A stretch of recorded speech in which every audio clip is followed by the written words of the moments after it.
अस्सलाम वालेकुम नाजरीन व सामईन, आपके सामने हम दरख्शां बुक लेकर के क्लास 9th की हाजिर हुए हैं। आप अगर हमारे ATR चैनल पर पहली मर्तबा आए हैं तो इसको सब्सक्राइब कीजिए, वीडियो को लाइक और शेयर कीजिए। आज हम पढ़ने वाले हैं गज़ल। तो गज़ल के बारे में पूरा डिटेल यहाँ पर दिया है, उसको समझ लीजिए। तो गज़ल उर्दू शायरी की सबसे मकबूल सिन्फ है। अगर उर्दू शायरी की बात करें तो उर्दू शायरी में सबसे ज्यादा मकबूल सिन्फ गज़ल ही है। उर्दू में गज़ल फारसी से आई है। उर्दू में गज़ल किससे आई है? फारसी से आई। मगर गौर किया जाए तो अंदाजा होगा कि सिन्फ गज़ल का आगाज सबसे पहले अरबी शायरी में हुआ। बहरहाल हो सकता है फारसी ने अख्ज़ किया हो अरबी शायरी से।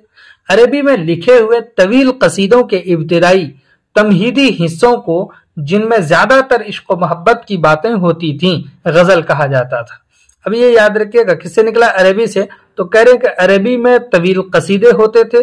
तवील कसीदे के इब्तिदाई जो तमहीदी हिस्से होते थे, उसमें जिसमें इश्क व मोहब्बत की बातें होती थीं, उसी को गज़ल कहा जाता था। तो उसी से निकला है, इसका मतलब यही है। रफ्ता रफ्ता ये शायरी की एक अलग सिन्फ बन गई। क्या यही वाली बात जो उसमें थी, ये एक अलग सिन्फ हो गई धीरे धीरे, जब बहुत ज्यादा अहमियत इसको मिलने लगी। और फारसी के शायरों ने इसमें ज्यादा से ज्यादा रंगीनियां भर दी।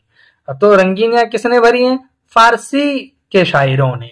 यानी फारसी में जो अशार लिखे जा रहे थे इश्क मोहब्बत के, उसमें उन्होंने खूब जो है रंगीनी भरी है, खूब इश्क मोहब्बत के जाम लुटाए हैं। यहां तक कि उर्दू में भी इब्तिदा में इसका यही रंग और मिजाज रहा।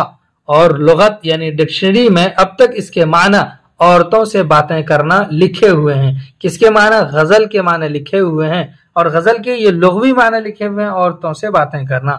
हालांकि उर्दू गजल में अब मज़ामीन की कोई कैद नहीं है, यानी ये वहीं पर सिमट कर नहीं रह गया है। और हुस्नो इश्क के साथ साथ तसव्वुफ, अखलाक, फलसफा, मसाइल हयात यानी जिंदगी के जो मसाइल हैं उनका भी जिक्र होता है। और साइंसी हकायक, जो भी साइंसी चीजें दरियाफ्त होती हैं, उनके बारे में, ये हकीकत की जमा है हकायक, तक बयान किए जाते हैं। गोया कि अब इसका दायरा बहुत वसी हो गया है। ये एक जगह जो है महदूद नहीं है, बल्कि जो दायरा है ना, जो सर्किल है, वो बढ़ गया है, कुशादा हो गया है।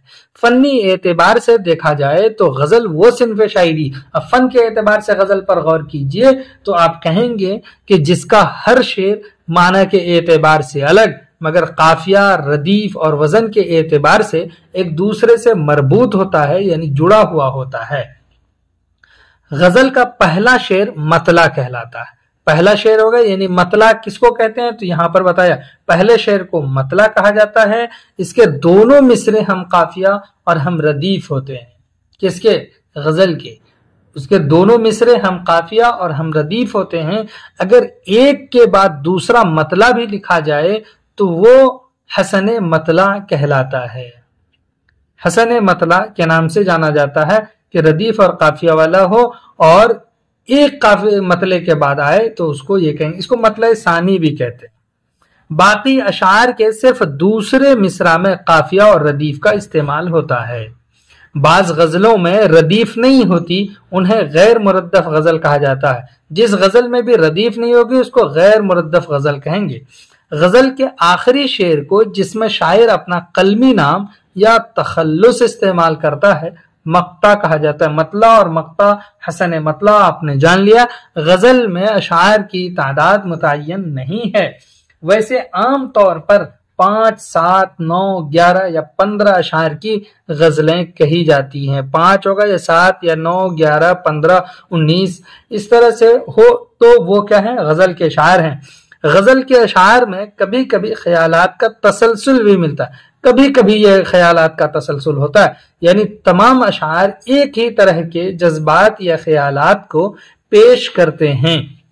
एक ही तरह के जज्बात या ख्यालात को अगर पेश करेंगे तो इस तरह की गजलों को गजल मुसलसल कहा जाता है। اردو میں غزل گوئی کا آغاز امیر خسرو سے مانا جاتا ہے۔ اردو میں غزل گوئی کا آغاز کس سے ہوا ہے؟ امیر خسرو سے، گرچہ ان کی صرف ایک غزل موجود ہے جو فارسی اور مقامی زبان کا ملا جلا نمونہ ہے۔ اس کے بعد محمد قلی قطب شاہ، ولی، فائز، میر، درد، راسخ، غالب، ذوق، مومن، آتش، شاد، حسرت، جگر، فانی، اقبال اور فراق سے لے کر کلیم عاجز تک اردو شاعروں کی ایک بڑی تعداد نے اپنے اپنے انداز میں غزلیں کہی ہیں۔ گزشتہ 40-50 برسوں کے دوران ہندی میں بھی غزل کہنے کا سلسلہ شروع ہوا ہے اور وہاں کچھ اچھے غزل گو شعراء سامنے آئے ہیں۔ تو اس طرح سے آپ نے غزل کے بارے میں جانا، غزل کے جو فنی اعتبار سے چیزیں پائی جاتی ہیں غزل میں اس کو سمجھا، اس کا ڈیفینیشن کو جانا، اچھے اچھے غزل گو شاعروں کے نام یہاں پر آئے ہیں ان کو ہم پڑھیں گے۔ چلیے پھر ہم آپ سے ملتے ہیں، تب تک کے لیے خدا حافظ، السلام علیکم۔